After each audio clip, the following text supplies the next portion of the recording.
Tiga, untuk memperluas kerajaan Allah. Ini tujuannya. Karena semua persembahan-persembahan itu sebenarnya nomor satu untuk pemeliharaan hamba Tuhan, nanti kita lihat ayatnya, dan untuk memperluas pekerjaan Tuhan, untuk biaya penginjilan, biaya gereja. Karena begini, kalau tidak uang, Tuhan sebenarnya nggak perlu uang ya. Yang perlu uang itu apa? Pekerjaan Tuhan. Uang itu nggak. Tuhan itu nggak perlu uang. Bagian dia kasih kepada hamba Tuhan. Nah, contohnya misalnya kebutuhan gereja, itu semuanya operasionalnya dari situ. Nggak mungkin dari mana-mana. Ya, nggak mungkin dari mana-mana, pasti dari situ. Untuk memperluas. Jadi kalau saudara memberikan persembahan, entah persembahan ucapan syukur, persembahan hari Minggu, persepuluhan, atau janji iman, itu semua ada kaitannya dengan pekerjaan Tuhan ini, dengan pelayanan ini. Sehingga saudara punya bagian. Selalu saya bilang begini, saudara ambil bagian dalam kerajaan surga di bumi, yaitu gereja.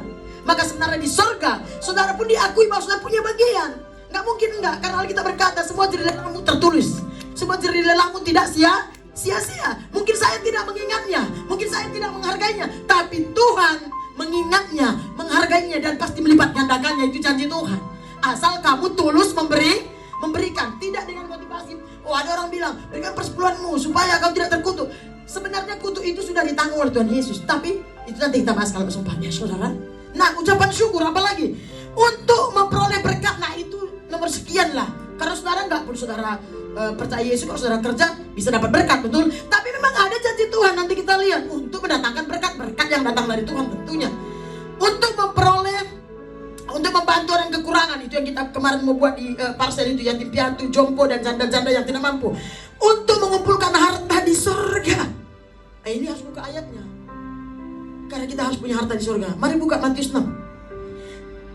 Matius 6, baru satu orang nanti, satu orang boleh buka 1 Timotius 6 ayat 10. Yang satu orang yang LCD Matius 6 ayat 19 sampai 21. Ini penting karena ada ayatnya. Sudah? Matius 6 ayat 19 sampai 21. 1, 2, 3 kita baca yuk. Janganlah kamu mengumpulkan harta di bumi ngengat dan karat merusakkannya, dan pencuri membongkar serta mencurinya. Terus, tetapi kumpulkanlah bagimu harta di sorga. Di sorga ngengat dan karat tidak merusakkannya, dan pencuri tidak membongkar serta mencuri. Udah sampai situ aja, yang lain gak usah baca karena waktu kita udah habis. Jadi salah satu kita memberikan persembahan ini, kita punya harta di surga. Memang saudara serahkan harta itu atau penghasilan saudara itu, entah berbentuk ucapan syukur, persepuluhan, janji iman, apapun, memang di bumi secara harafiah, tapi di mata Allah, di alam roh, itu saudara sudah memberikan persembahan kepada Allah. Yang ngerti katakan amin. Nah, yang terakhir dikatakan begini, untuk selalu belajar takut akan Tuhan, saudara. Dan ingat, memberi persembahan bukan karena kaya, Gak ada urusannya dengan kaya miskin. Memberi bukan soal kaya miskin, tapi soal hati. Saudara ingat siapa yang dipuji Tuhan Yesus waktu memberi persembahan? Bukan harus kita miskin. Cuma waktu Yesus ada di bait Allah, gak usah buka ayatnya ya saudara. Waktu ada memberi persembahan 2 orang kaya, 1 orang kaya, 1 janda miskin. Yesus bilang begini, bukan berarti dia membela orang miskin dan menyediakan persembahan orang kaya. Itu dia sedang meluruskan. Orang kaya kasih waktu itu banyak, 2 lembar kalau gak salah, banyak. Ada janda miskin itu kasih 2 keping.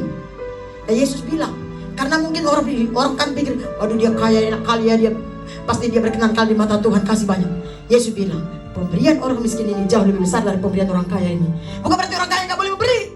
Amin saudara. Dihitung dari hatinya sebenarnya. Kenapa? Karena waktu itu wanita yang memberi 2 keping itu, waktu di hadapan Tuhan di bait Allah, itu ada di Alkitab ya saudara. Dia tinggal itu uang makannya siang habis ibadah. Tidak ada lagi. Dia serahkan semuanya, hatinya yang Tuhan lihat.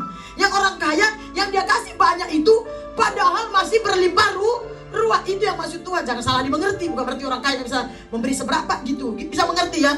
Tuhan bilang, pemberian orang miskin ini, janda miskin, jauh lebih besar nilai. Kenapa? Karena tinggal itu uang makannya siang itu. Dan ini bukan berarti orang kaya harus serahkan semua hartanya gereja. Tidak, maksudnya sedang memberi pengertian bahwa hati janda ini di Tuhan. Amin.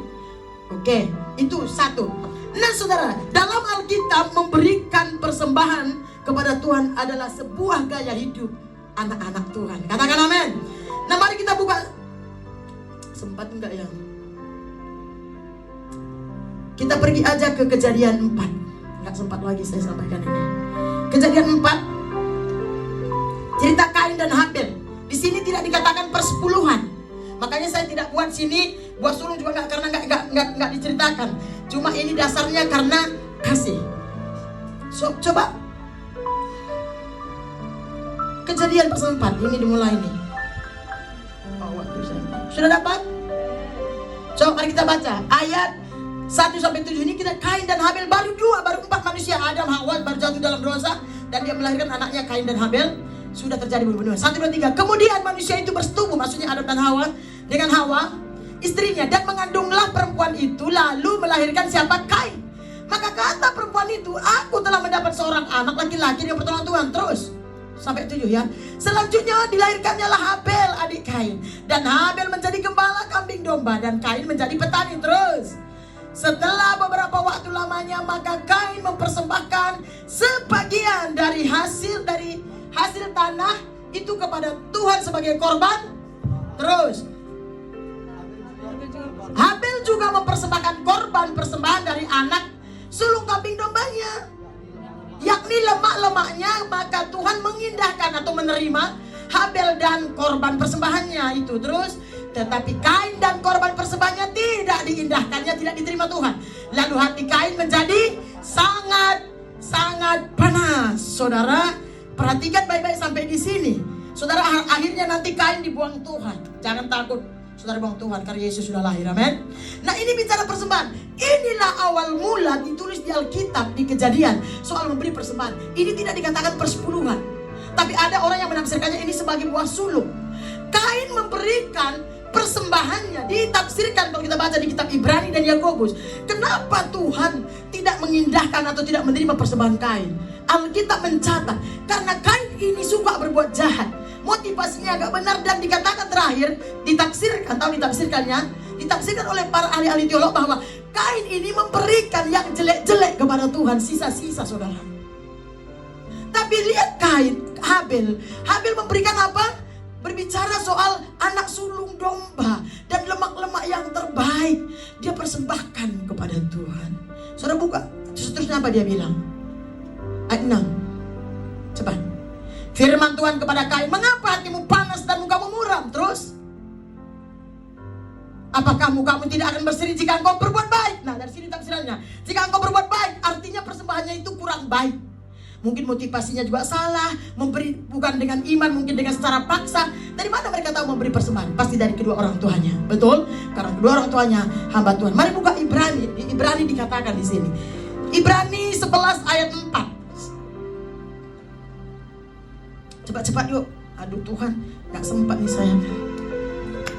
Ibrani 11 ayat 4. 1, 2, 3. Karena iman, Habel telah mempersembahkan kepada Allah apa? Korban yang lebih baik daripada korban Kain. Dengan jalan itu ia memperoleh kesaksian kepadanya bahwa ia benar. Habel ini benar, orang benar. Karena Allah berkenan akan persembahannya itu, dan karena iman ia masih berbicara sesudah ia mati. Perhatikan, kalau mau bawa persembahan, pastikan hatimu benar, tulus memberinya, tidak dengan paksa, tidak merasa sungut-sungut. No, tidak diterima Tuhan. Kalau di perjanjian lama ini Tuhan tolak. Kalau beri persembahan, beri sebagai ucapan syukurmu, terima kasihmu, hormatmu kepada Tuhan, karena engkau sadar bahwa semua yang aku miliki sampai napasku hari ini, kesehatanku, semua karena kemurahan Tuhan. Sehingga persembahan saudara seberapapun itu diterima oleh Allah. Amin, saudara. Ini bukan, sini belum persepuluhan, tapi coba kita melihat siapa pertama yang memberi persepuluhan. Buka Kejadian 14. Ayo cepat-cepat saudara. Saya harap Kejadian 14. Saya mau saudara tahu supaya saudara tidak gegabah, dan kalau saudara memberi, saudara mendatangkan berkat, ya.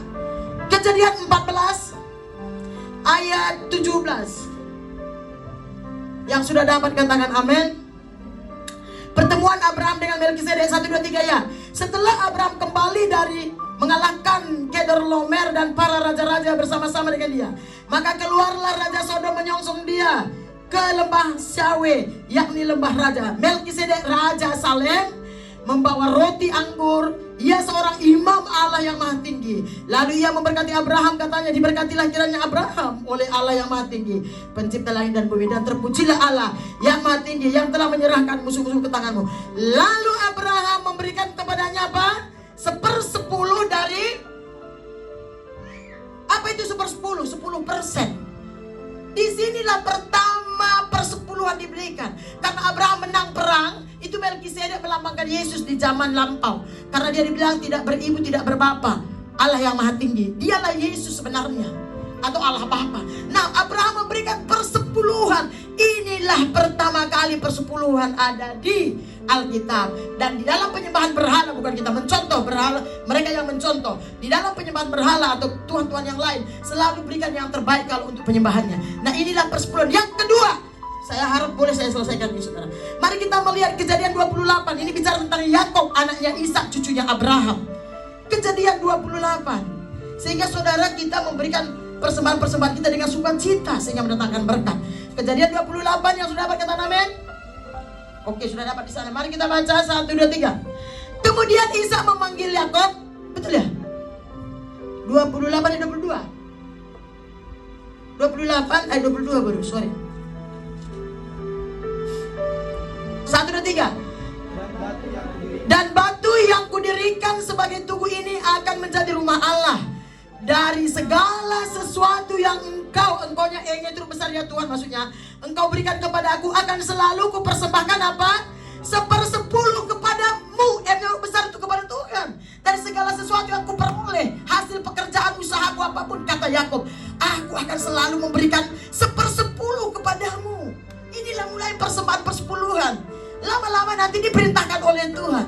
Awalnya karena cinta kasih, diperintahkan pun harus dengan dasarnya harus kasih. Nah, inilah persepuluhan yang kita berikan. Kenapa kita selalu memberikan persembahan persepuluhan? Amin, saudara mengerti ya? Mari kita melihat Imamat 27. Nah, sini mulai Imamat 27. Imamat 27 ayat yang ke 30 sampai 34. Ini bicara tentang imam, pekerjaan Tuhan. Mari kita baca 1, 2, 3. Demikian juga segala persembahan persepuluhan dari tanah, baik dari hasil benih di tanah maupun dari buah pohon-pohonan, adalah milik Tuhan. Itulah persembahan kudus atau berkenaan bagi Tuhan, yaitu persepuluh. Kenapa dibilang dari tanah, baik hasil apa? Ini maksudnya dari terkecil. Apa usaha pekerjaan kita, 1/10 itu diberikan kepada Tuhan. Itulah persembahan yang berkenan atau yang kudus bagi Allah. Terus, tetapi jikalau seorang mau menebus juga sebagian dari persembahan persepuluhan itu, maka ia harus menambah 1/5. Nah, kalau menebus, ini zaman perjanjian lama ya. Kalau hari ini bulan ini kita gak kasih, bulan depan kita kasih, tambah 1/5. Berbunga ya saudara. Tapi ini tidak digalakkan lagi. Kau kasih persepuluhan itu sudah luar biasa. Sampai berapa saya bilang sini? 34. Terus mengenai segala persembahan persepuluhan dari lembu sapi atau kambing domba, maka dari segala yang lewat dari bawah. Terus 34. Janganlah dipilih-pilih mana yang baik, buruk, dan janganlah ditukar. Terus itulah perintah yang diperintahkan Tuhan kepada Musa di Gunung Sinai untuk disampaikan kepada siapa? Umat Tuhan atau bangsa Israel. Berikan tepuk tangan teman-teman. Nah, oke, seterusnya saudara, inilah pertama dan seterusnya persembahan itu diperintahkan. Makanya tadi dibilang pertama dasarnya adalah perintah Tuhan, karena percaya kita lakukan. Kalau tidak percaya kita tidak akan lakukan. Oke, buka Bilangan 18. Bilangan 18 ayat 20, dikit lagi. Saya mau habiskan saudara. Bilangan 18 ayat 20 sampai 24. Sudah? Bilangan 18 ayat 20 sampai 24. 1, 2, 3. Tuhan berfirman sama-sama yuk. 1, 2, 3. Tuhan berfirman kepada Harun, di negeri mereka engkau tidak akan mendapat milik pusaka dan tidak akan beroleh bagian di tengah-tengah mereka. Akulah bagianmu, kata Tuhan, dan milik pusakamu di tengah-tengah orang Israel. Terus mengenai Bani Lewi, itu maksudnya imam-imam ya, pelayan full time kayak kami ini. Mengenai imam Lewi, sesungguhnya aku berikan kepada mereka segala persembahan persepuluhan di antara orang Israel sebagai milik pusakanya untuk membalas pekerjaan yang dilakukan mereka. Pekerjaan pada kemah pertemuan. Stop dulu di sini. Di sini mulai Tuhan buat peraturan karena sudah banyak orang. Sama imamat tadi. Mengenai Bani Lewi, siapa itu Bani Lewi? Para imam Harun, kakaknya Musa dan anak-anaknya, anak-anak Harun. Mereka dipilih Tuhan untuk melakukan ibadah di bait Allah. Kalau sekarang hamba-hamba Tuhan. Namun ini yang full time, tahu full time kayak kami ini. Jadi persepuluhan, makanya kalau gereja GPDI, saudara, yang saya tahu GPDI tahu ya, gereja Pentakosta ya. Di GPDI itu persepuluhan itu tidak bisa diotak-atik. Persepuluhan itu khusus untuk gembala, Tapi di GBI kita tidak begitu. Kalau di GBI kita lebih diumumkan, mau persepuluhan, janji iman, semua masuk ke kas, digodok, tahu digodok, semua masuk ke kas gereja. Baru di situ ada buku kita itu, udah saya bawa ke atas, ada buku GBI, denominasi GBI, dibuat situ berapa persen. Kalau sekian persen keuangan gereja, berapa persen untuk gembala, disejahterakan juga gembalanya.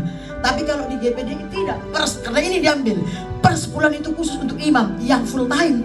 Kalau yang dia tidak full time, memang dia tidak dapat. Paling kalau gerejanya sudah banyak ada kasnya lebih, paling dikasih uang minyak kalau dia ke gereja melayani gitu.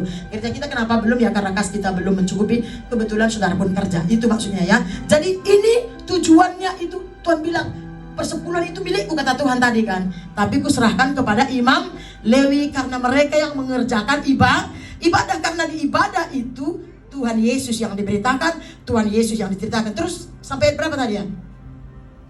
24. Terus maka sama-sama 1, 2, 3. Maka janganlah lagi orang Israel atau jemaat maksudnya ya, mendekat kepada kemah pertemuan, sehingga mereka mendatangkan dosa kepada dirinya lalu mati. Terus ayat 23. Tetapi orang Lewi, mereka lah yang harus melakukan pekerjaan kepada kemah pertemuan, maksudnya gereja atau bait Allah. Dan mereka harus menanggung akibat kesalahan mereka. Nah, ini yang dipersoalkan. Banyak sekarang hamba Tuhan memperkaya dirinya. Mereka akan tanggung jawab sama Tuhan. Kalaupun ada, saya nggak tahu. Ya kan begitu ya, katanya begitu. Mereka bertanggung jawab sama Tuhan. Apalagi dia bilang tadi, mereka harus menanggung akibat kesalahan mereka. Itulah suatu ketetapan untuk selama-lamanya bagimu, turun-temurun sampai hari ini dan seterusnya. Mereka tidak akan mendapat milik pusaka dari tengah-tengah orang Israel. Terus 24. Lagi. Sebab persembahan persepuluhan yang dipersembahkan orang Israel kepada Tuhan sebagai persembahan khusus, kuberikan, kata Tuhan, kanyor besar itu ya, kuberikan kepada orang Lewi sebagai milik pusaka. Tahu milik pusaka? Sebagai hartanya. Itulah sebabnya aku telah berfirman tentang mereka. Mereka tidak akan mendapat bagian pusaka dari tengah-tengah orang Israel. Yang mengerti kata amin? Mengerti sampai di sini? Masih mengasihi Tuhan? Masih mengasihi Tuhan? Tuh, kasih tahu sama kanan kiri, aku masih mengasihi Tuhan. Oke, tadi bilangan ya. Sekarang ke Maleaki. Oke. Ayo, masih sempat. Maleaki pasal 3, ayat yang sangat tenar, yang paling sering dibahas kalau untuk persepuluhan. Tapi seharusnya saudara harus tahu dari awal. Maleaki pasal yang ketiga. Ini yang kadang orang bilang, oh ini pendeta ngancam-ngancam jemaat. Tidak, saya tidak pernah mengancam siapapun saudara. Saya sedang memberitakan. Maleaki pasal 3 judulnya di atas pembayaran. Nah, namanya pembayaran itu utang atau apa saudara? Utang, ya. Pembayaran persepuluhan, persembahan persepuluhan yang menyenangkan hati. Satu-satunya dikatakan judul di Alkitab menyenangkan hati untuk pembayaran persepuluhan. Saudara gak usah kecil hati kalau engkau belum pernah mengasihi persepuluhan. Kamu tinggal berpikir, doakan, renungkan, bicara banyak sama Tuhan. Amin. Nah, mari kita baca Maleaki pasal yang ketiga, pembayaran persembahan persepuluhan menyenangkan hati Allah. Itu judulnya, situ kan ada judulnya 1, 2, 3. Bahwasanya aku Tuhan tidak berubah dan kamu Bani Yakub tidak akan lenyap. Kita pun termasuk Bani Yakub ya. Sejak zaman nenek moyangmu kamu telah menyimpang dari ketetapanku dan tidak memeliharanya. Kembalilah kepadaku, kata Tuhan, maka aku akan kembali kepadamu. Ini waktu itu maksudnya ya. Firman Tuhan semesta alam. Tetapi kamu berkata, dengan cara bagaimanakah kami harus kembali? Bolehkah manusia menipu Allah? Kata umat Israel zaman dulu. Namun kamu menipu aku, kata Tuhan. Tetapi kamu berkata, dengan cara bagaimanakah kami menipu engkau? Mengenai persembahan persepuluhan dan persembahan khusus, kata Tuhan, kamu telah kena kutuk, tetapi kamu masih menipu aku. Ya, kamu seluruh bangsa, bawalah seluruh persembahan persepuluhan itu ke dalam rumah perbendaharaan, supaya ada persediaan makanan di rumahku, dan ujilah aku, firman Tuhan. Ujilah aku, firman Tuhan semesta alam. Apakah aku tidak akan membukakan bagimu tingkap-tingkap langit dan mencurahkan berkat kepadamu sampai berkelimpahan? Aku akan menghardik bagimu belalang pelahap supaya jangan dihabisinya hasil tanahmu, dan supaya jangan pohon anggurmu tidak di padang tidak berbuah bagimu, firman Tuhan semesta alam. Nah, ini bukan menakut-nakuti. Memang zaman lampau pernah sekali bangsa Israel sudah tidak lagi memberikan persembahan persepuluhan kepada para imam Lewi zaman dulu. Nah, datang firman Tuhan kepada umat Israel, apa yang kamu lakukan ini? Ini tadilah firmannya saudara. Kamu telah kutuk kamu semua bangsa. Nah sekarang ada orang yang berpikir bahwa waktu dikotbahkan ini pendeta mengancam-ngancam kamu kena kutuk. No, saya tidak begitu. Saya cuma memberitakan soal kena kutuk atau tidak, saya percaya kutuk kita sudah ditanggung oleh Yesus di atas kayu salib. Namun kita bisa menciptakan kutuk kembali nggak? Bisa. Setiap kita buat salah, buat dosa, itu kita sedang mengutuk diri kita. Nah perhatikan, Tuhan bilang bawalah persembahan persepuluhan itu. Kamu telah menipu aku. Umat Israel bilang, bagaimana kami menipu engkau? Mengenai persembahan persepuluhan. Kembalilah kata Tuhan kepada aku, maka aku pun akan kembali. Dan ingat baik-baik, memberikan semua persembahan ke dalam rumah Tuhan. Ingat baik-baik, saya mau camkan ini. Saudara mau kerjakan atau tidak, keputusan di tanganmu. Saya tidak akan paksa, Tuhan aja gak akan paksa. Memberikan persembahan, persepuluhan, ucapan syukur apapun, dasarnya kau mengasihi Tuhan dengan iman percayamu bahwa Dialah sumber hidupmu. Maka Tuhan berjanji, engkau tidak akan pernah dibuat jadi miskin. Dan tidak akan mengurangi umurmu, tidak akan mengurangi berkatmu. Justru, nah ini bukan mengancam. Justru yang ada firman Tuhan berkata, aku akan menghalau belalang pelahap. Belalang pelahap itu sudah tahu apa? Kalau di Indonesia kita bertani, wereng, hama yang menghabisi hasil tanaman kita. Nah kalau kita nggak bekerja di pertanian apa? Semua ada, nggak boleh hamanya. Artinya waktu kita menyerahkan apa yang menjadi milik Tuhan, perpuluhan milikku kata Tuhan, maka Tuhan berjanji, aku akan menjaga apa yang sudah ada padamu. 10% bagian kecil dari 100%. Tuhan bilang itu milikku, itu menjadi benihmu. Saya nggak bisa buka semua ayatnya ya. Itu menjadi benih kita ke bulan yang berikutnya. Waktu engkau menyerahkannya ini ke dalam rumahku kata Tuhan, maka yang sisa padamu akan kujaga. Sehingga kita terhindar dari yang namanya mungkin kerugian. Pokoknya ada aja gitu. Sebenarnya sih kalau kita mau jujur ya, selalu begitu. Waktu kita tidak melakukan ini, pasti ada aja yang menghabiskan itu. Dengan caranya, bukan Tuhan yang buat ya, Tuhan baik. Belalang pelahap. Artinya begini, iblis punya hak. Karena itu milik Tuhan sebenarnya. Kalau saya tafsirkan biasanya itu sebenarnya nyawa kita sebenarnya. Tapi ya is okay lah. Terserah saudara apa menafsirkan. Yang pasti Maleaki mengajak, ayo bawa persembahan persepuluhanmu, dan aku akan membuka tingkap-tingkap langit. Tolong jangan berjudi. Ayat ini yang sekarang ngetrend. Pendeta ngomong ini, kamu tidak akan berjudi. No, saya mau beritahu. Dasarnya kita memberikan persembahan persepuluhan, apapun namanya, harus kasih dan iman sebagai ucapan syukur. Bukan supaya kamu tidak terkutuk. Saya percaya selama kau percaya Yesus, kutuk itu sudah dibebaskan dari hidupmu. Dasarnya cinta, kasih kepada Allah. Itu dasarnya ucapan syukur. Karena kita percaya bahwa Dia sumber kita, sehingga sampai hari kita bisa hidup dan berkarya, menghasilkan dan menikmati apa yang kita hasilkan. Kita berikan sebagian kecil yang Tuhan minta. Itu pun untuk pekerjaannya, saudara. Bukan untuk apa-apa, untuk pekerjaannya. Jadi dasarnya kasih, bukan karena tidak kutuk. Amin saudara. Dan saya percaya firman Tuhan, orang-orang yang melakukannya pasti dipelihara oleh Tuhan. Karena Tuhan yang berjanji, maka Tuhan yang akan menggenapinya. Nah ada orang berkata, itu perjanjian lama bu, perjanjian baru mana ayatnya? Mari kita buka Matius 23. Karena ini sedang dibahas, sudah marak dalam 22 tahun ini. Matius 23 ayat 23. Yesus ngomong kepada ahli Taurat yang sangat rutin membawa persembahan persepuluhan, sampai dari adas manis, jintan manis sama. Sudah dapat Matius 23 ayat 23. 1, 2, 3 kita baca yuk. Celakalah kamu hai ahli-ahli Taurat dan orang-orang Farisi, hai kamu orang-orang munafik, sebab persepuluhan dari selasi, adas manis, jintan kamu bayar, tetapi yang terpenting dalam hukum Taurat kamu abaikan, yaitu keadilan, belas kasihan, kesetiaan.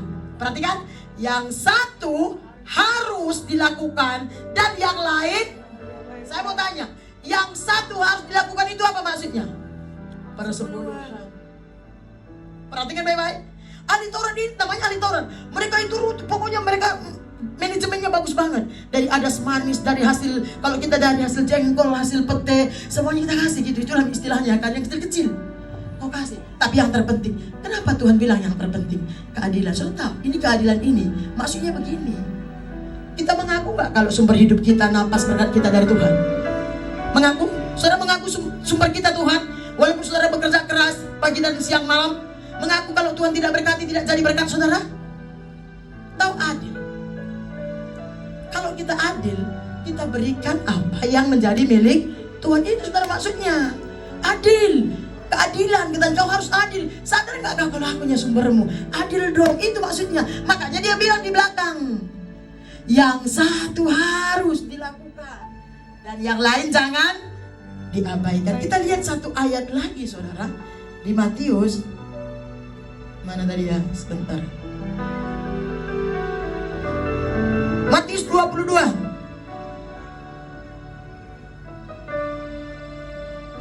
Matius 22.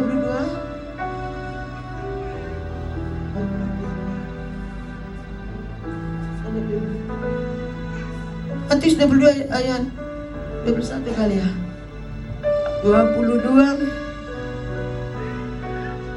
Oke, ayat 21 saja saudara, karena panjang ceritanya. Sudah dapat Matius 22 ayat 21? Sudah? 1, 2, 3 kita baca yuk. Jawab mereka, gambar dan tulisan tak Kaisar. Ini mulai dari 22 20 yuk. Maka kata ia bertanya kepada mereka, gambar dan tulisan siapakah ini? Jawab mereka, gambar dan tulisan Kaisar. Lalu kata Yesus kepada mereka apa? Berikanlah kepada Kaisar apa yang wajib kamu berikan kepada Kaisar, dan kepada Allah apa yang wajib kamu berikan. Saya mau tanya, persepuluhan wajib nggak? Wajib. Waktu itu orang Taurat, ahli Taurat bilang begini, boleh nggak kami nggak bayar pajak? Tahu pajak? Saya mau tanya, harusnya kita bayar pajak nggak sama pemerintah? Kaisar itu pemerintah waktu itu ya, bayar. Yesus ngomong begini, oke kamu bawa uang itu, gambar siapa situ? Biasanya gambar pemerintah kan, gambar presiden kan, itu gambar Kaisar. Yesus ngomong sama mereka, berikan apa yang wajib kamu berikan. Maka jangan pernah nggak pajak, amin. Tapi saya pergi ke kantor NPWP yang bayar pajak itu, saya daftar NPWP, penghasilannya 54 juta ke atas baru kasih pajak. Kalau di bawah 54 juta penghasilan saudara, tenang saja, nggak perlu bayar pajak. Ya, saya pernah datang ke sana. Nah jadi Yesus nggak memberikan apa yang wajib kamu berikan kepada pemerintah atau Kaisar, tapi berikan apa yang wajib kau berikan kepada Allah. Artinya tadi Tuhan berkata yang terpenting keadilan begini. Karena ada orang kadang begini, tapi bukan saudara orang. Ada orang berpikir begini, termasuk ahli Taurat. Aku sudah memberikan kepada orang miskin, kepada para janda, kepada keluargaku dan sebagainya. Yesus ngomong begini. Maka dia bilang tadi, yang satu jangan, yang satu harus dilakukan, yang lain jangan diabaikan. Maksud begini, bukan berarti kalau kita sudah tolong orang miskin, yatim piatu, para jompo dan sebagainya, oh kita bebas dari persepuluhan. Saudara tahu kenapa? Karena persepuluhan itu milik Tuhan. Dan milik Tuhan itu Tuhan kasih kepada siapa? Para imam atau hamba Tuhan. Kenapa? Karena mereka lah yang mengerjakan pekerjaan Tuhan yang di sorga di bumi. Bisa mengerti? Amin. Untuk itulah. Nah, jadi saudara, terakhir yang mengerti kita amin. Karena cepat-cepat saya harap bisa mengerti. Terakhir, Amsal 3 ayat 9.